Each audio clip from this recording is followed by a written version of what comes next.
Dios les bendiga a todos en este día precioso del Señor. Estamos aquí para seguir con los temas de las señales del fin.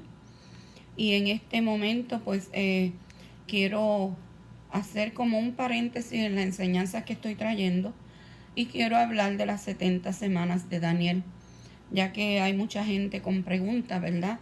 Voy a tratar de hacer todo lo posible por aclarar lo más que pueda para que usted pueda entender. Gloria a Jesús, espero que esto sea de bendición a su vida. Padre, en el nombre de Jesús, vengo delante de tu presencia. Te pido, Señor, que me ayudes. Te pido, Señor amado, que me des entendimiento. Te pido, Padre, que aclares, Dios mío, aleluya, toda duda. Úsame como canal de bendición para todo aquel que me pueda escuchar. Yo te lo pido en el poderoso nombre de Jesús, a quien doy gloria y honra por los siglos de los siglos. Amén. Vamos a ir al capítulo número 9 de Daniel y vamos a ver las 70 semanas de Daniel desde los versos 24 al 27.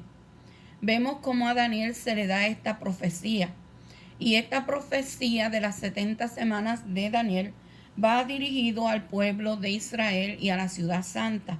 Yo quiero que usted entienda que estas profecías no son para nosotros. Esto es un trato específico de Dios con su pueblo, con el pueblo de Israel. 490 años, 70 semanas.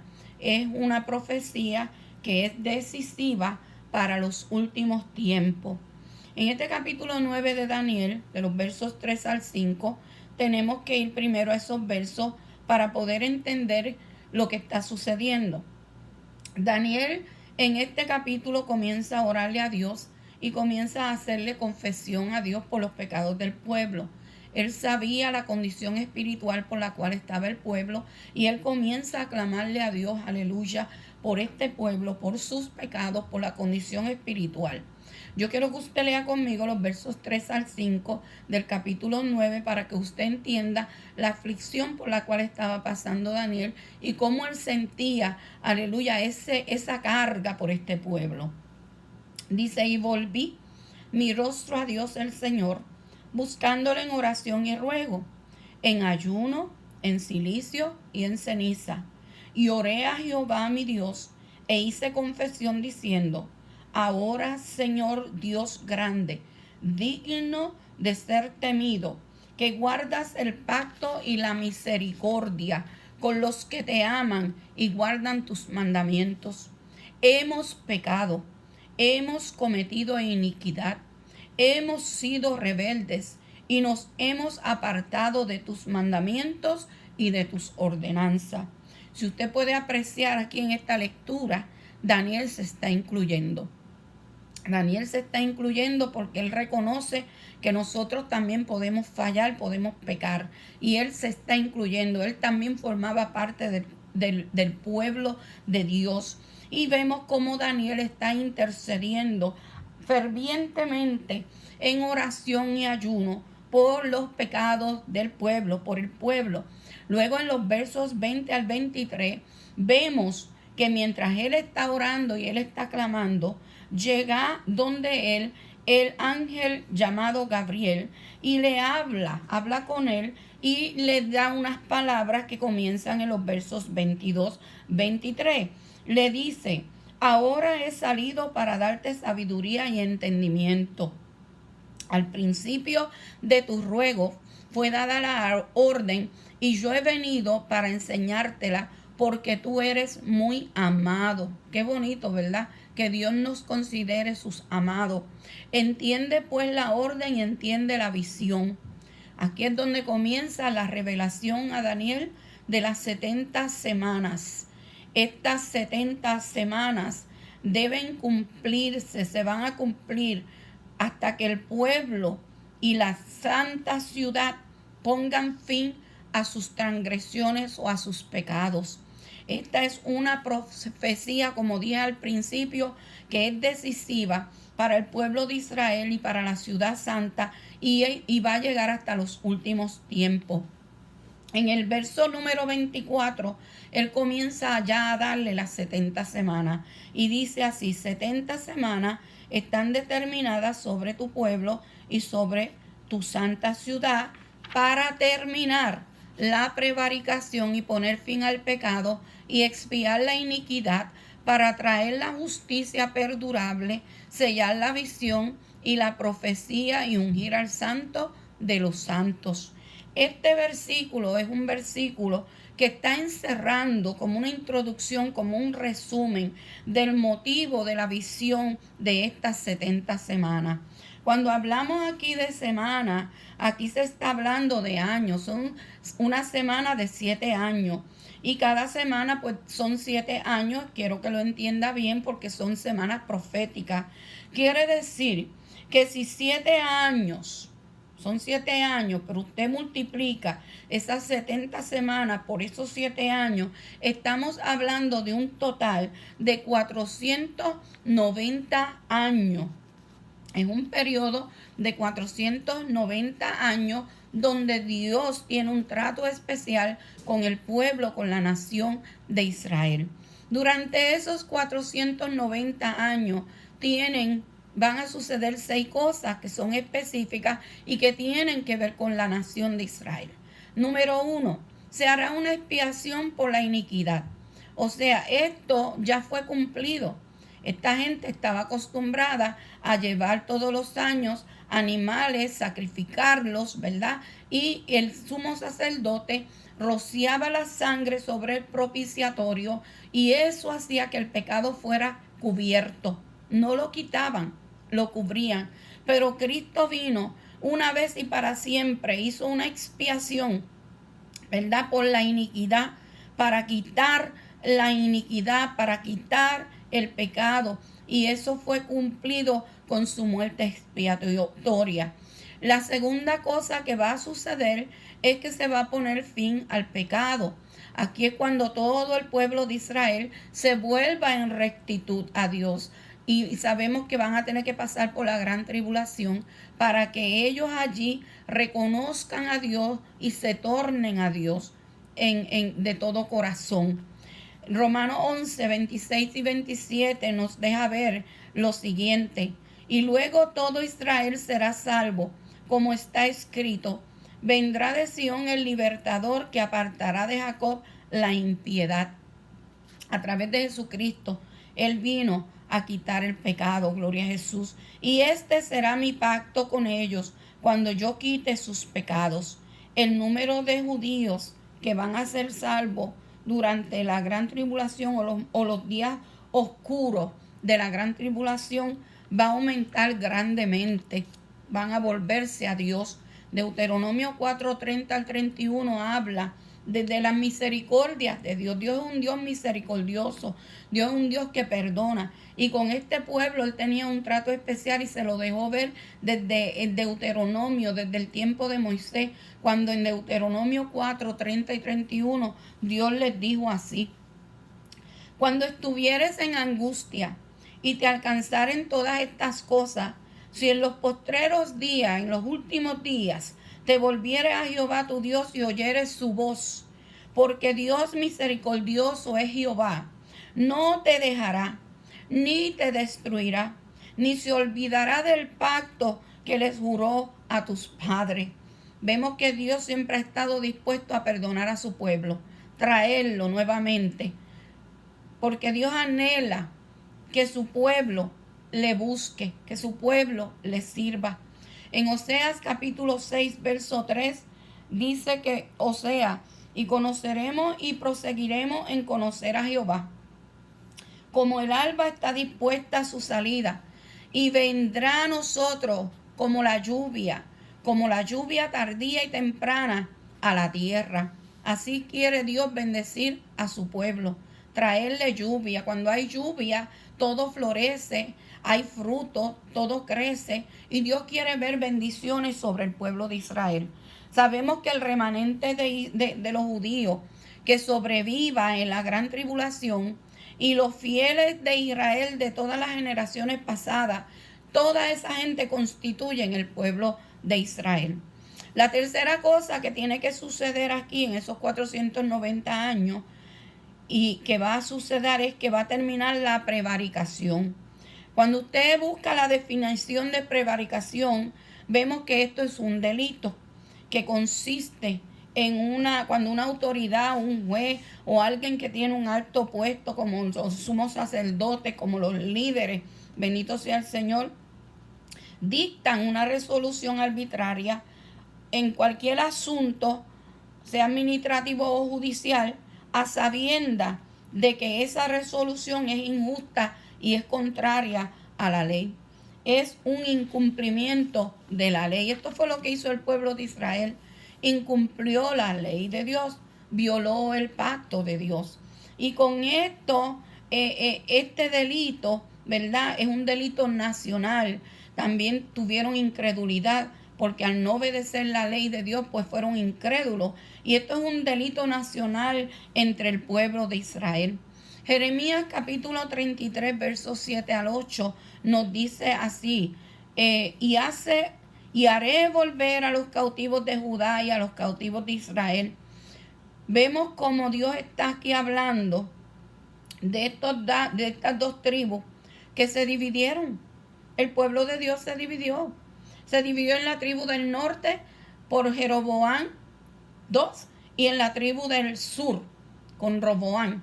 Vemos como estas dos tribus se dividen y se apartan. Pero ahora Dios dice, y haré volver a los cautivos de Judá y a los cautivos de Israel. Los gente de Judá fueron llevados cautivos a Babilonia y estuvieron 70 años. La gente de Israel, de la tribu del norte, fue llevada cautiva por los asirios, pero no regresó. La Biblia no nos dice que hayan regresado, no se registra. De donde estén, Dios los va a traer, porque Él dice, y haré volver a los cautivos de Judá y a los cautivos de Israel, y los restableceré como al principio. O sea, ellos dos se van a volver a unir como una nación. Y los limpiaré de toda su maldad con que pecaron contra mí, y perdonaré todos sus pecados que contra mí pecaron y que contra mí se rebelaron. Eso es lo que dice la palabra de Dios en Jeremías. Son promesas de Dios que se van a cumplir. En Ezequiel capítulo 37, versos 21 al 23, Ezequiel todavía nos da más claridad. Dice, y les dirás, así ha dicho Jehová el Señor, he aquí yo tomo a los hijos de Israel de entre las naciones a las cuales fueron, y los recogeré de todas partes y los traeré a su tierra. El pueblo de Israel está regresando porque es profecía. Ellos tienen que regresar a su nación para que todo esto acontezca. Dice, y los haré una nación en la tierra, en los montes de Israel, y un rey será todos ellos por rey, y nunca más serán dos naciones, ni nunca más serán divididos en dos reinos. Dios quiere la unidad de su pueblo para procesarlos. Dice, ni se contaminarán más con ídolos. Esto los apartó de Dios, la idolatría, con sus abominaciones o con todas sus rebeliones, y los salvaré de todas sus rebeliones con las cuales pecaron, y los limpiaré y me serán por pueblo, y yo a ellos por Dios. Hay promesas de Dios. Este pueblo tiene que regresar para que pasen por estos grandes juicios y luego se establezca, gloria al Señor, el reinado de nuestro Señor Jesucristo. Si usted ahí en Ezequiel capítulo 37, versos 24 al 28, lo puede leer, usted se va a dar de cuenta que ahí hay grandes promesas para este pueblo Israel cuando sea limpiado de su pecado. Esto va a suceder con el pueblo de Israel. La cuarta cosa que tiene que suceder durante esos 490 años es que se introducirá un gobierno de justicia, un gobierno perdurable. Isaías 59:20 dice, y vendrá el Redentor a Sión y a los que se volvieron de la iniquidad en Jacob, dice Jehová. Jesucristo va a venir al verdadero Israel, a ese Israel arrepentido, y va a venir como rey. En Jeremías capítulo 31, versos 31 al 34, Jehová habla de que va a hacer con ellos un nuevo pacto, con su pueblo, con aquellos que se vuelvan a Él, con aquellos que le sirvan. Dice así, He aquí que vienen días, dice Jehová, en los cuales haré nuevo pacto con la casa de Israel y con la casa de Judá. No como el pacto que hice con sus padres el día que tomé su mano para sacarlos de la tierra de Egipto, porque ellos invalidaron mi pacto, aunque fui yo un marido para ellos, dice Jehová. Pero este es el pacto que haré con la casa de Israel. Después de aquellos días, dice Jehová, daré mi ley en su mente y la escribiré en su corazón, y yo seré a ellos por Dios y ellos me serán por pueblo.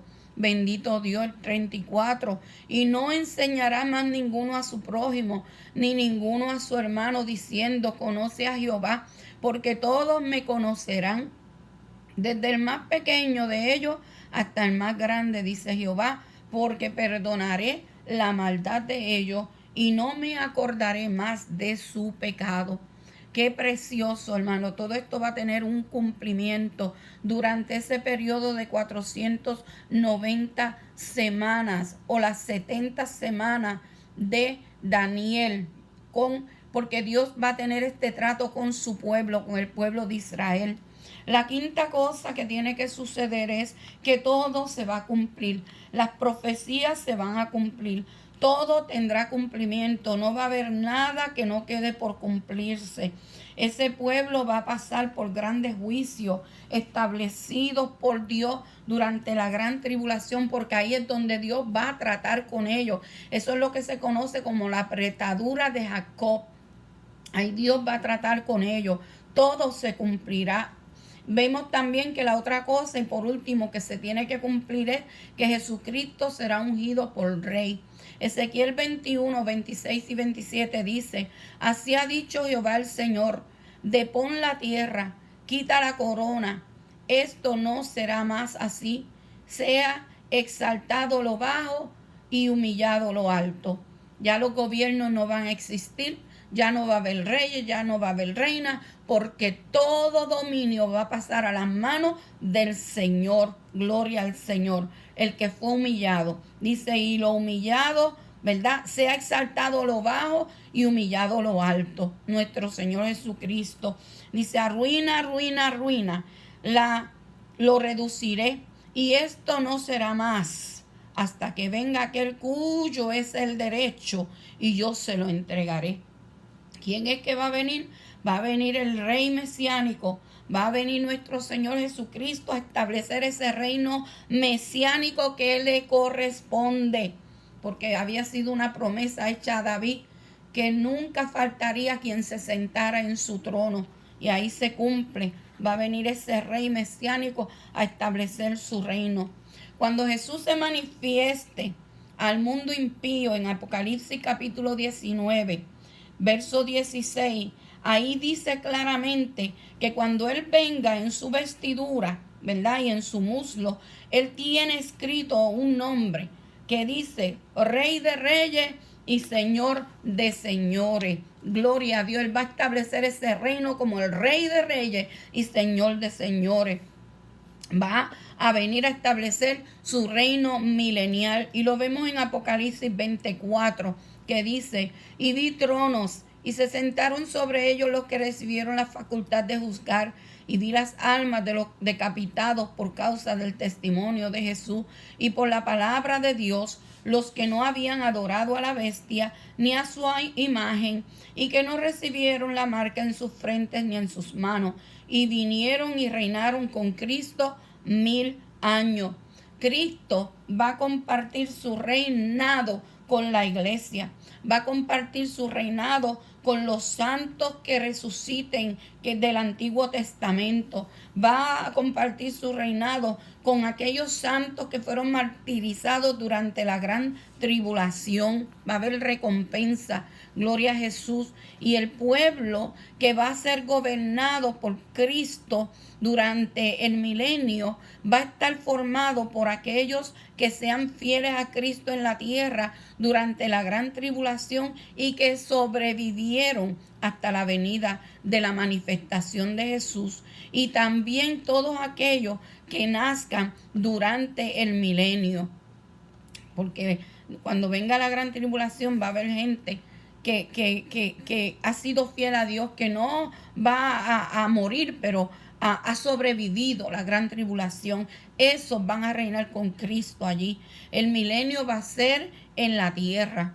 O sea, vienen todos con Jesús, la iglesia, los resucitados del Antiguo Testamento, los santos que fueron martirizados en la gran tribulación, y luego ahí van a estar siendo gobernados aquellos que fueron fieles en la gran tribulación, pero que estaban vivos, y aquella gente que nazca durante el milenio, porque todavía va a haber gente que va a nacer durante el milenio.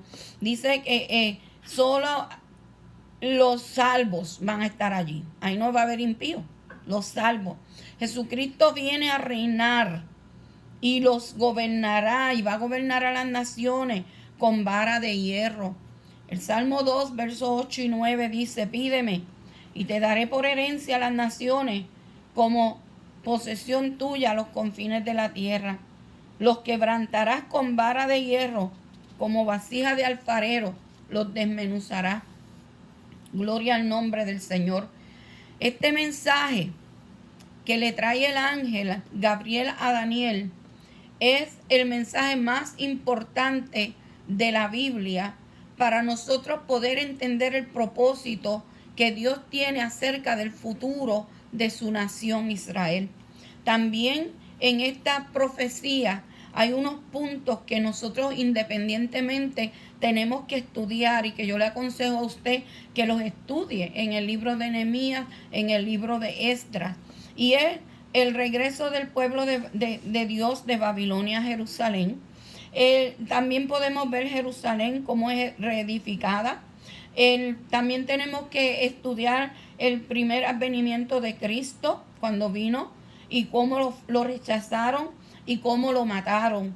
También se debe de estudiar la destrucción de Jerusalén y del templo por los romanos en el año 70 por Tito, el general Tito, y que luego de esto hubieron guerra y desolaciones.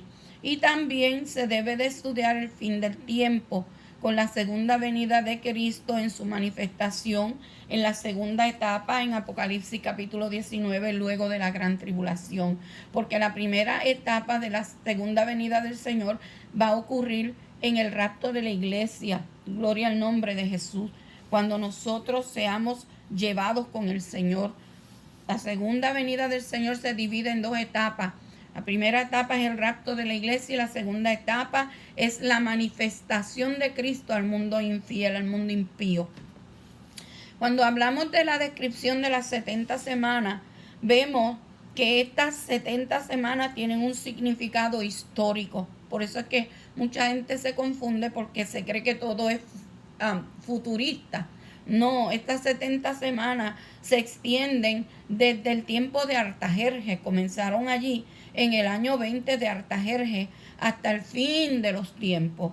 Para entender esta historia, tenemos que ir a los próximos versos que se le dieron a Daniel en Daniel capítulo 9, versos 25 y 26.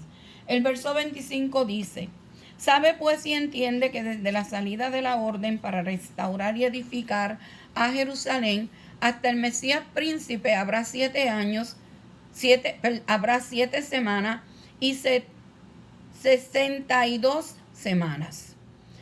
Y se volverá a edificar la plaza y el muro en tiempos angustiosos. Si usted se da de cuenta, dice aquí que van a ocurrir dos cosas. Sabe pues y entiende que desde la salida de la orden para reedificar, restaurar y reedificar a Jerusalén. Número 1, mire lo que mencioné. Sabe pues y entiende que desde la salida de la orden para restaurar y edificar a Jerusalén, restaurar y edificar a Jerusalén es 1. Hasta el Mesías príncipe es 2. Entonces, para poder entender esto, tenemos que llevar en mente esas dos cosas. Estas semanas 70 comenzaron, como dije, en el momento en que se dio la orden para reedificar a Jerusalén.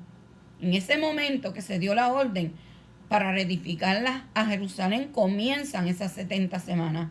Según si nosotros nos vamos a Nehemías capítulo 2, verso 5, según el pedido que él le hace al rey Artajerjes de ir a reedificar, donde él dice, y dijo al rey, si le place al rey y tu siervo ha hallado gracia delante de ti, envíame a Judá, a la ciudad de los sepulcros de mis padres, y la reedificaré. Aquí hay un pedido que hace Nehemías a Artajerjes. Vemos que desde que Artajerjes promulga el edicto, el decreto, ¿verdad? Y se da esa orden para que vayan a reedificar, allí es donde comienzan las 70 semanas. Algunos eruditos, alguna gente que estudia, le pone dos fechas diferentes. Unos dicen que esto ocurrió en el año 538 a.C.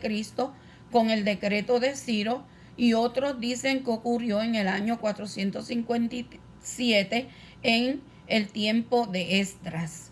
Pero vemos que esto encaja con el año 20 de Artajerjes. En el verso 25, primero dice que fue desde la orden para restaurar y edificar a Jerusalén.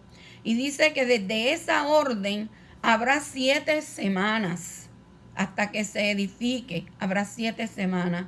Sabemos que 7 semanas son semanas de 7 años, que al multiplicarse hacen un total de 49. 7 por 7 son 49. Eso fue lo que tomó el pueblo para edificar la ciudad y reedificar sus muros.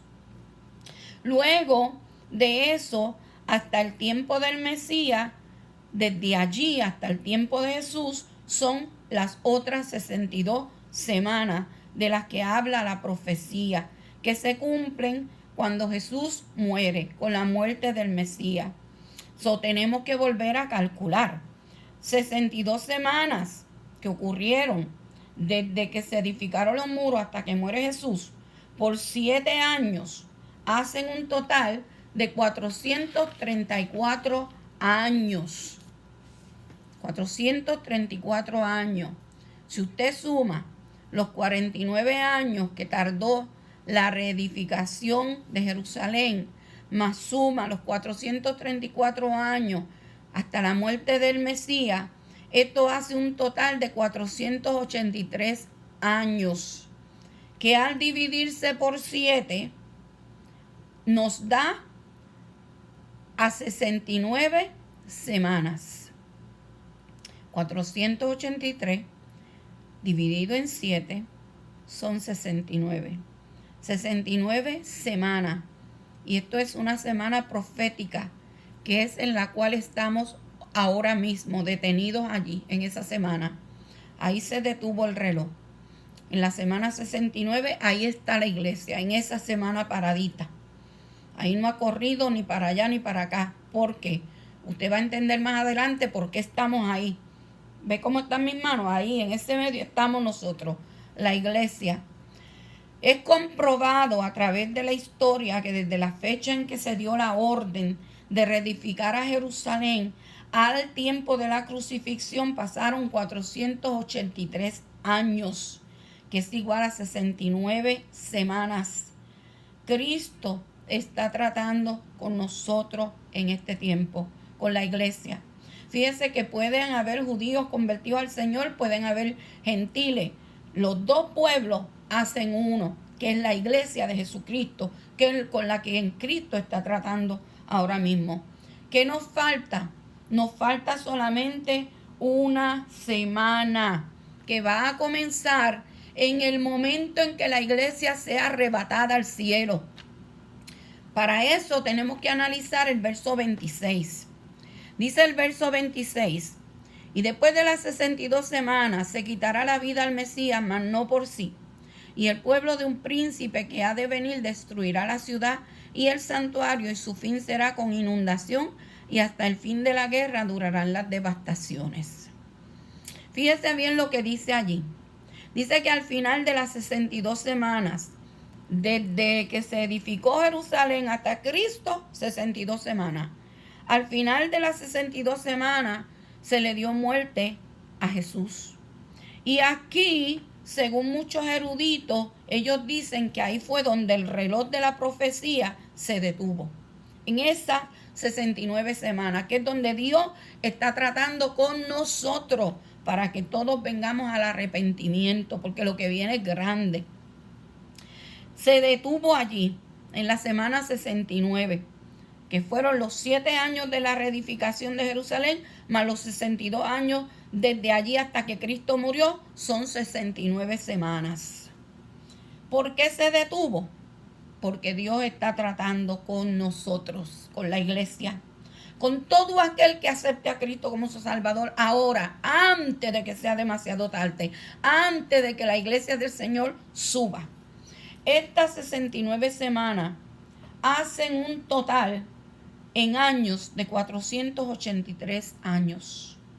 Y aquí, cuando el Mesías es crucificado, Isaías lo profetiza en Isaías 53:8.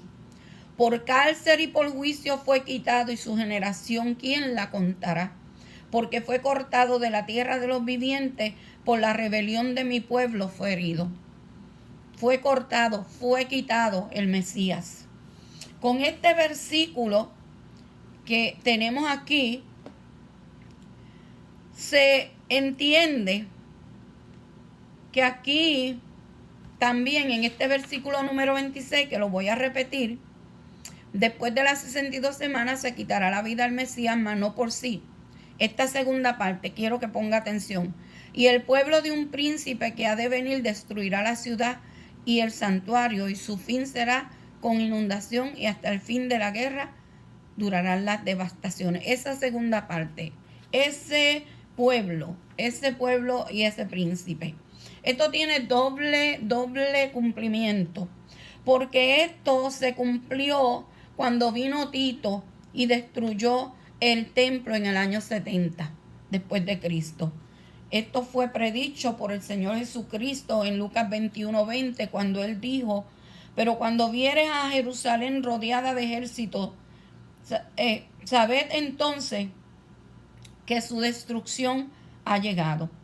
Esa es esa parte del cumplimiento del versículo 26 de Daniel, que dice que el pueblo de un príncipe que ha de venir destruirá la ciudad y el santuario, y su fin será con inundación, y hasta el fin de la guerra durarán las devastaciones. Esta parte tuvo también ese cumplimiento parcial allí en el año 70, porque también él se está refiriendo aquí a ese príncipe que ha de venir, que describe el gobierno final del anticristo. El anticristo va a venir y todo esto va a suceder durante la gran tribulación. Pero antes que él se manifieste, antes de que el anticristo venga, va a ocurrir el arrebatamiento de la iglesia. Él no puede venir antes que la iglesia sea arrebatada. Para nosotros hablar un poquito mejor de la manifestación del anticristo, tenemos que leer entonces el versículo número 27 de Daniel en el capítulo 9. Ahí es donde comienza a verse la manifestación de ese anticristo. Verso 27. Perdón. Y por otra semana confirmará el pacto con muchos. A la mitad de la semana hará cesar el sacrificio y la ofrenda. Después, con la muchedumbre de las abominaciones, vendrá el desolador, hasta que venga la consumación y lo que está determinado se derrame sobre el desolador. ¿Qué pasa aquí, hermano? Este hombre que ha de venir, el cual es el anticristo, él va a dar comienzo a las 70 semanas, ¿verdad? ¿Cómo lo va a hacer? Lo primero que va a hacer es que va a hacer un pacto entre Israel y sus enemigos. Pero en ese momento que él haga el pacto, él no se va a revelar todavía como el anticristo. Dice la Biblia en 2 de Tesalonicenses capítulo 2 versos 3 y 4 lo siguiente: nadie os engañe en ninguna manera, porque no vendrá sin que antes venga la apostasía y se manifieste el hombre de pecado, el hijo de perdición. Nadie os engañe en ninguna manera, porque no vendrá sin que antes llegue la apostasía y se manifieste el hombre de pecado. Fíjense que hay que entender bien esto aquí. Nadie os engañe en ninguna manera, porque no vendrá sin que antes venga la apostasía y se manifieste el hombre de pecado. Ya aquí, esta porción bíblica lo que está diciendo es que antes de que Cristo se manifieste en su segunda venida, en el capítulo 19 de Apocalipsis, donde se le va a revelar a todo impío, el anticristo tiene que venir. Tiene que venir, ¿verdad? Antes de que Cristo se manifieste a todo el mundo impío, en el capítulo 19 de Apocalipsis, el anticristo tiene que venir. El hombre de pecado, el anticristo, el hijo de perdición, él se va a manifestar durante la gran tribulación, luego del arrebatamiento de la iglesia. Luego del arrebatamiento de la iglesia. Dice el verso 4, hablando del anticristo, el cual se opone y se levanta contra todo lo que se llama Dios y es objeto de culto, tanto que se sienta en el templo de Dios como Dios, haciéndose pasar por Dios. Ese siempre ha sido el diablo, siempre ha querido usurpar el lugar de Dios. Y acuérdese que el diablo le va a dar todo el poder, autoridad a ese anticristo. Esa actividad oculta del anticristo, de esos poderes del diablo malignos que han venido a través de la historia, han ido preparando el camino. A través de la historia se ha ido preparando el camino para el anticristo. Pero todavía no se puede manifestar, hermano. Toda esta tecnología, todos estos teléfonos inteligentes, todas estas cosas, hermano, bendito sea el nombre del Señor, nos van llevando a un camino, al anticristo. Él va a tener acceso a través de la misma tecnología y va a dominar el mundo entero, ¿verdad? Todo esto está llevándonos camino al anticristo, pero todavía él no se puede manifestar porque todavía hay quien se lo impide en la tierra.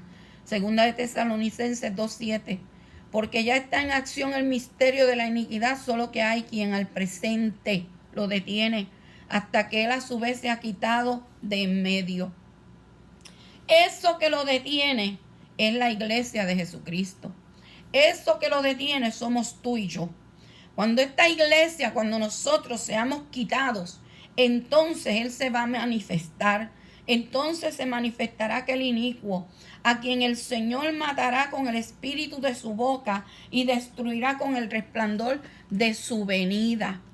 Verso 9 de Segunda de Tesalonicenses capítulo 2. Inicuo, cuyo advenimiento es por obra de Satanás, con gran poder y señales y prodigios mentirosos.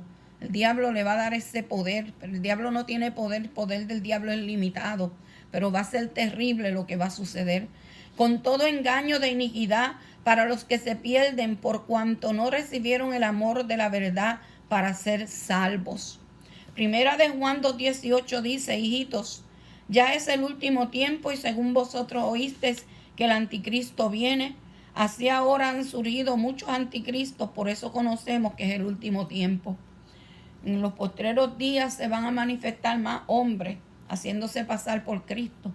Gloria a Jesús. Y esto ha venido sucediendo. Gloria a Dios, muchos anticristos. Pero este hombre va a ser el gobierno final. El gobierno final, el gobierno que se va a establecer. Este anticristo negociará un tratado de paz entre Israel y sus enemigos en cuanto a un litigio de tierra. Esto pudiera ser, hermano, que ese litigio sea el litigio que llevan por años los palestinos y los israelitas por el territorio donde está ese templo de Omar, que será donde se va a construir el tercer templo. Usted sabe que ahora mismo los israelitas no tienen un templo, lo único que tienen es el muro de los lamentos y ahí ellos van y oran y ponen sus peticiones, ¿verdad? Pero en el tiempo, va a llegar el tiempo en que ese tercer templo se va a edificar. Y ahí es donde el anticristo se va a sentar y va a quererse hacer pasar como Dios. Dice Daniel 11:39. Con un Dios ajeno se hará de las fortalezas más inexpugnables y colmará de honores a los que le reconozcan y por precio repartirá la tierra. Todo lo que este hombre haga no lo hará para beneficiar a nadie, lo hará solamente para beneficiarse él. Todo lo que él haga todas las divisiones de los territorios que él conquiste. Todo será para su propio beneficio. Él no va a estar pensando en más nadie más que en él. Después que pasen 3 años y medio, a los 3 años y medio, en la mitad, después de esos 3 años y medio, se va a quebrantar el pacto que él hizo con el pueblo de Israel y se va a declarar Dios. Y se va a apoderar del templo de Jerusalén y prohibirá que se adore a Dios. Segunda de Tesalonicenses 2:4, el cual se opone y se levanta contra todo lo que se llama Dios y es objeto de culto, tanto que se sienta en el templo de Dios como Dios, haciéndose pasar por Dios. Este hombre va a devastar a Palestina y va a reinar en esos últimos 3 años y medio. Él va a reinar. Apocalipsis 11 del 1 al 2. Entonces me fue dada una caña semejante a una vara de medir y se me dijo: levántate y mide el templo de Dios y el altar y a los que adoran en él. Pero el patio que está fuera del templo, déjalo aparte y no lo midas, porque ha sido entregado a los gentiles y ellos hollarán la ciudad santa 42 meses.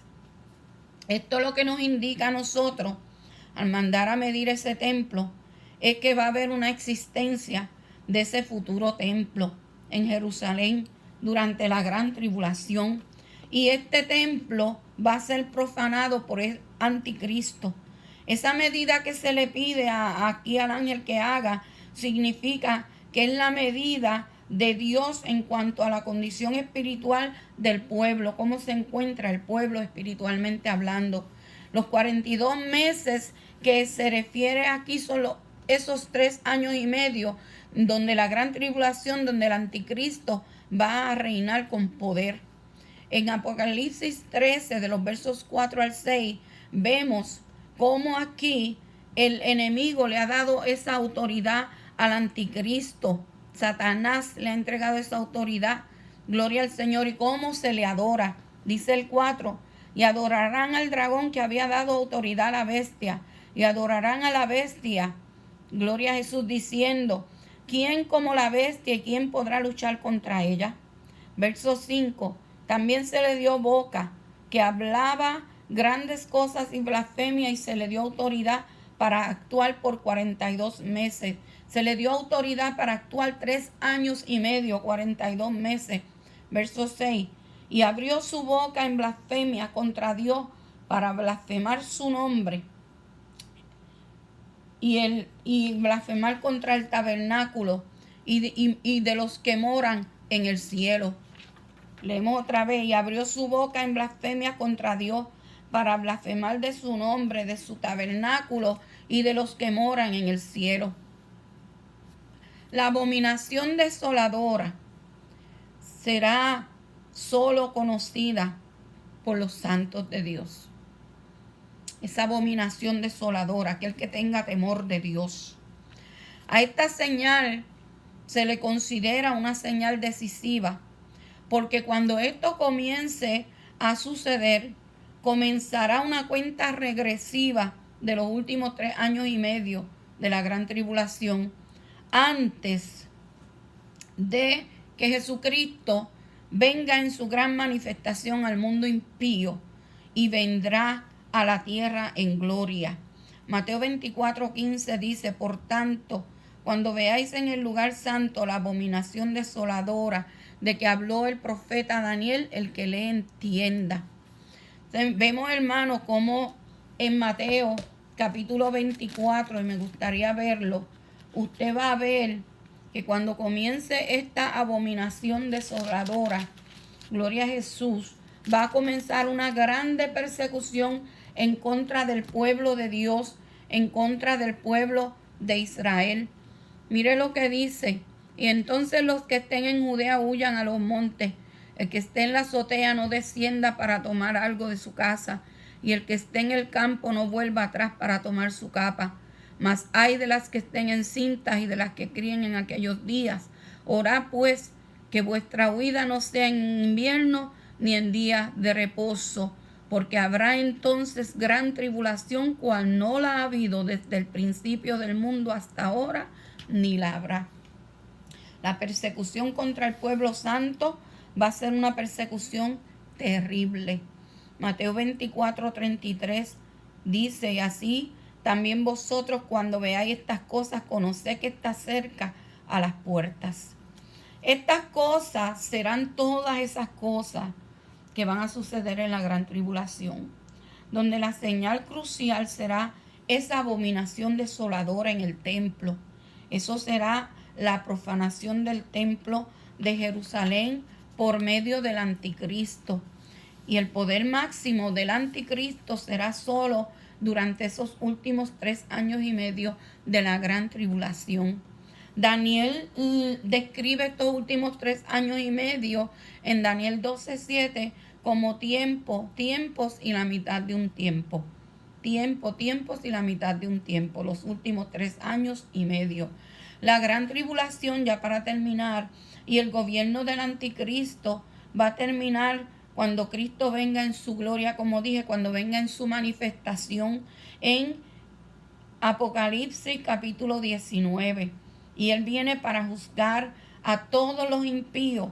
Él va a coger ahí al falso profeta, al anticristo, y lo va a lanzar al lago de fuego, los va a lanzar vivos, y al diablo lo va a atar. Gloria al nombre de Jesús. Lo va a atar por 1000 años. Dice, gloria al Señor, aquí la palabra del Señor, que entonces enviará a sus ángeles con gran voz de trompeta. Juntarán a sus escogidos de los 4 vientos, desde un extremo del cielo hasta el otro. Y nos dice algo que tenemos que tener en mente nosotros. De la higuera aprende la parábola. Cuando ya su rama está tierna y brotan las hojas, sabéis que el verano está cerca. Gloria al Señor.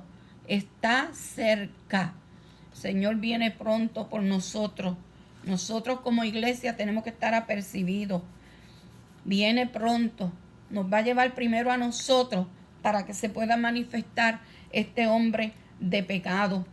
Mi alma alaba a Dios. Dice el 30, entonces aparecerá la señal del Hijo del Hombre en el cielo, y entonces lamentarán todas las tribus de la tierra y verán al Hijo del Hombre viniendo en las nubes del cielo con poder y gran gloria. Esa va a ser la manifestación del Señor Jesucristo, y Él viene para vencer a este anticristo.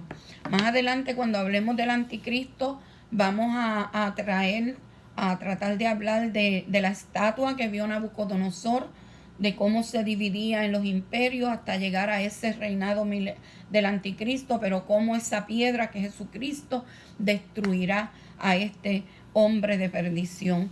Hasta aquí vamos a dejar esta enseñanza. Espero usted se haya edificado, y como siempre decimos, toda la gloria, toda la honra le pertenecen al Señor. Gracias, Padre, en el nombre de Jesús. Amén. Dios me los bendiga a todos.